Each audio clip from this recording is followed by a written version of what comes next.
Hello students, कैसे हैं आप सब लोग।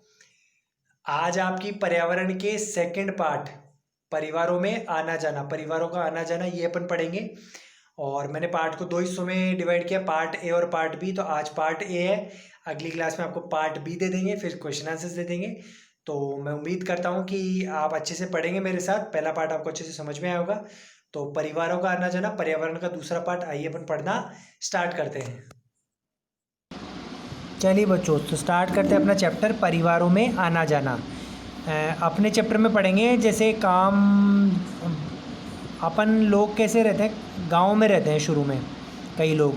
और गांव में जब काम कम हो जाता है, उनको कमाने के लिए कुछ नहीं होता, तो वो शहर में चले जाते हैं काम की तलाश में। और फिर कई बार ऐसा होता है कि वापस गांव में कुछ काम मिल गया तो शहर को छोड़कर वापस गांव आ जाते हैं। तो ऐसी कुछ कहानियाँ अपन पढ़ने वाले हैं। अनेक परिवार एक स्थान से दूसरे स्थान पर चले जाते हैं, ऐसा ही एक परिवार संतू का भी है। संतू का परिवार गांव में रहता था, खेती का काम करता था। लगातार 2 वर्षों से अकाल पड़ने के कारण संतू के परिवार के सामने खाने का संकट आ गया। इसलिए संतू अपने परिवार और पशुओं के साथ लेकर अपने भतीजे के गांव चला गया। ठीक है, तो संतू का परिवार गांव में रहता है और वो गांव में खेती करके काम करता था, अपना जीवन यापन करता था पूरा परिवार। लेकिन जब अकाल पड़ गया, जब अकाल ही पड़ गया तो गांव में खेती हुई नहीं और उनको खाने का संकट आ गया, काम पैसे का संकट आ गया। तो वो अपना भतीजा जो दूसरे गांव में रहता था, काम करता था, वहाँ पे चला गया अपने परिवार को लेकर। संतू उसने वहाँ छोटा सा मकान किराए पर लिया। फिर वह काम की खोज में लग गया। कुछ समय बाद काम मिल गया और परिवार के साथ वही रहने लगा। तो वहाँ पे छोटा सा जगह पे ले ली किराए पे और काम ढूंढने लग गया। भाई काम तो करना ही था और काम भी मिल गया और वहाँ पे फिर वो रहने लगा। वहाँ रहना आसान नहीं था, उसे अपने गांव की याद सताने लगी। उसे समाचार मिला कि इस बार गांव में अच्छी वर्षा हुई है। फिर क्या था, वह अपने परिवार और पशुओं को लेकर वापस अपने गांव आ गया। तो जब वो वहाँ पे रहने लगा तो अब देखो, अपने गांव की तो सबको याद आती है और अपने गांव में हर तरह के अपने जानकार लोग होते हैं, अपन अपने तरीके से रह सकते हैं, माहौल अच्छा होता है। तो उसे याद आने लगी और जब उसे पता चला कि कुछ सालों बाद वहाँ पे अच्छा वर्षा हुई है, तो उसने अपने भतीजे के गांव को छोड़कर वापस कहाँ आ गया, अपने वापस गांव आ गया। सोचिए और लिखिए, संतू के गांव में किन किन समस्याओं का सामना, संतू को दूसरे गांव में किन किन समस्याओं का सामना करना पड़ा होगा। देखो, सबसे पहले रहने के लिए जगह काफ़ी मुश्किल से मिली होगी। दूसरी बार काम काफ़ी मुश्किल से मिला होगा। और जब दूसरी जगह पे रहते हैं तो देखो, अपने गांव में तो घर का कोई किराया नहीं देना पड़ता, दूसरे गांव में घर का किराया देना पड़ता है, तो उसका खर्चा बढ़ गया। तो उसे खर्चे भी बड़ी मुश्किल से वहन किए होंगे। आपके आसपास का कोई परिवार दूसरी जगह पर गया और दूसरी जगह से आया हो तो उसके बारे में जानकारियाँ एकत्रित करें। आप अपने आसपास में देख सकते हैं, अगर कोई ऐसा आपका फ्रेंड है, कोई ऐसा है जो दूसरे गाँव से आके रह रहा है, तो उसके बारे में क्या क्या पूछेंगे कि परिवार कौन से गाँव से आया है, क्या कारण आया, भाई पैसा कमाने के लिए आया है या किसी और कारण आया है, उसके परिवार में कितने लोग हैं और किसने उसे किन लोगों ने उसे उन लोगों ने मतलब किस से मदद ली यहाँ पे रहने के लिए। अब दूसरी कहानी, धीरज का एक पुत्र व एक पुत्री थी।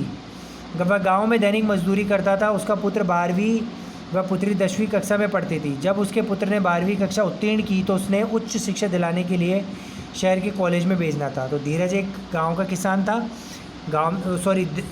मज़दूर था और दैनिक मजदूरी मतलब रोज़ मजदूरी करता था, रोज़ पैसे कमाता था। उसे महीने पे नहीं, डेली अपनी मजदूरी के पैसे मिलते थे। ऐसा काफ़ी जो बहुत गरीब लोग होते हैं ना, वो होते हैं दैनिक मजदूरी करने वाले। तो उसका पुत्र 12वीं में था, बेटी 10वीं में। तो जब पुत्र ने 12वीं पास कर ली तो अब कॉलेज में जाना था और गाँव में अच्छे कॉलेज नहीं थे, तो वो चाहता था कि उसका बेटा शहर जाकर कॉलेज की पढ़ाई करे।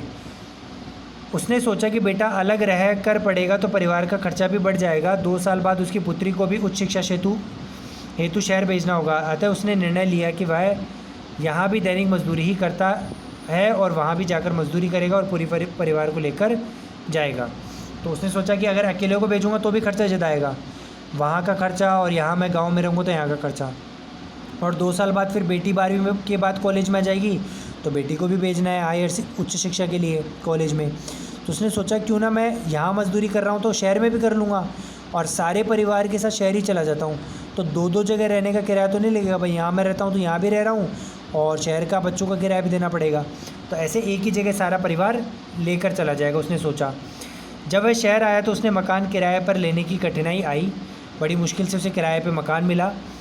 मकान किराया अधिक होने के कारण उसे शहर से दूर एक कमरा किराए पर लेना पड़ा। भाई शहर में क्या होता है, कमरे महंगे होते हैं और वो इतना खर्चा वहन नहीं कर सकता था, तो गांव शहर से दूर जो गांव का इलाका है वहाँ पे उसके सस्ते में किराए पे एक कमरा मिला, सिर्फ एक कमरा, जिसमें उसके पूरे परिवार को रहना, सोना और खाना पड़ता था। वैसे गांव में तो उनके पास 2-3 कमरे का मकान होगा, लेकिन शहर में उसे एक ही कमरे में सोना, खाना, रहना पड़ता था। उसके पास पड़ोस भी नया था। भाई आसपास के लोग भी नए हैं, ऑब्वियसली बात है, नई जगह जाएगा तो नए लोग मिलेंगे। उसे दैनिक मजदूरी के लिए भी अधिक प्रयास करने पड़ते थे। शहर में अधिक खर्च के कारण वह दिन में मजदूरी और रात में चौकीदारी का कार्य भी करता था। बच्चों की पढ़ाई पूरी होने पर उसने वापस गांव जाने की ठान ली। तो वो शहर में रहता था, तो देखो शहर में ज़रूरतें ज़्यादा होती हैं, बिजली पानी ये सब महंगा होता है, किराया महंगा होता है, खर्चा महंगा होता है, ठीक है। तो शहर में उसे फिर उसका जो मज़दूरी से मिलने वाला खर्चा था वो कम पड़ता था, तो उसने दिन में मज़दूरी करना शुरू कर दिया, करता ही था दिन में तो, और रात में चौकीदारी करना शुरू कर दिया ताकि पर्याप्त पैसा वो कमा सके। और जब बच्चों की उसकी पढ़ाई पूरी हो गई कुछ सालों बाद, तो उसने सोचा कि मैं बहुत थक गया हूँ इतना कमा कर, इतना परेशान होकर, तो उसने वापस अपने गाँव जाने का निर्णय ले लिया। आपने आसपास देखा होगा कि कुछ बच्चों को उच्च शिक्षा के लिए अपने घर को छोड़ना पड़ता है। वे लोग हॉस्टल या कमरा किराए पर लेकर दूसरे स्थान पर अपना अध्ययन कार्य करते हैं। देखा है गांव से कई बच्चे जो शहर चले जाते हैं, और शहर में जाके, जैसे जयपुर अपना शहर है, तो कई बच्चे गाँव से जयपुर आते हैं पढ़ाई करने के लिए, और फिर यहाँ पर कमरा किराए पर लेकर या हॉस्टल में रहते हैं। तो अब उनको चर्चा कीजिए, आपके आसपास के परिवार में से कौन कौन से पढ़ने के लिए बाहर गया है। आप लिख सकते हैं भाई मेरा ये फलाना भतीजा भाई जो भी है बाहर गया हुआ है। यदि आपको बाहर पढ़ने जाना पड़े तो आप क्या क्या सामान लेकर जाएंगे। तो मैं मेरा जो भी कपड़े वगैरह लेके जाऊंगा, मेरी किताबें लेके जाऊंगा, मेरा खाने पीने का थोड़ा बहुत सामान लेके जाऊंगा, कुछ पैसे लेके जाऊंगा। आपके विद्यालय में कई साथी हॉस्टल में रहकर पढ़ाई कर रहे हैं और उनके बारे में भी जानकारी प्राप्त कीजिए, जैसे उन्हें क्या क्या काम स्वयं करना पड़ता है। तो जो हॉस्टल में रहते हैं उनको कपड़े खुद धोने पड़ते हैं, कमरा खुद साफ़ करना पड़ता है, अपने खुद के काम खुद को ही करना पड़ते हैं। लोग किन किन कारणों से एक स्थान से दूसरे स्थान पर जाते हैं। देखो पैसा कमाने के लिए, पढ़ाई करने के लिए, या कोई सूखा या बाढ़ आ जाए तो भी लोगों को एक जगह से दूसरी जगह जाना पड़ता है। उनके बच्चों की पढ़ाई कैसे होती होगी। तो जो लोग एक जगह से दूसरी जगह चले जाते हैं उनकी पढ़ाई कैसे होती होगी। तो दूसरी जगह जाकर उनको वहाँ के स्कूलों में बच्चों को दाखिला कराना पड़ता है और वहाँ पे पढ़ाना पड़ता है। जब लोगों की नई जगह पर बसना हो तो क्या क्या व्यवस्थाएं जुटानी पड़ती है। देखो पैसा, खूब सारा पैसा चाहिए, किराए पे कमरा लेना पड़ेगा, नया व्यवसाय ढूंढना पड़ता है, नए लोगों से रिश्ता बनाना पड़ता है, और काफ़ी दिक्कत आती है जब अपन एक जगह से दूसरी जगह शिफ्ट होते हैं। ठीक है, तो बच्चों आज का पार्ट इतना ही था। अब ये गोविंद राम का परिवार यहाँ से अपन अगले पार्ट में पढ़ेंगे। मुझे उम्मीद है कि आपको समझ में आया होगा। वीडियो को लाइक कीजिए, कमेंट कीजिए, शेयर कीजिए, सब्सक्राइब कीजिए, सब कुछ कर लीजिए और रेगुलर पढ़ते रहिए। और अगली क्लास में आपको इसका अगला पार्ट पढ़ा देंगे और उसके बाद क्वेश्चन आंसर्स करवा देंगे। तो आज के लिए इतना ही। Thank you, have a nice day.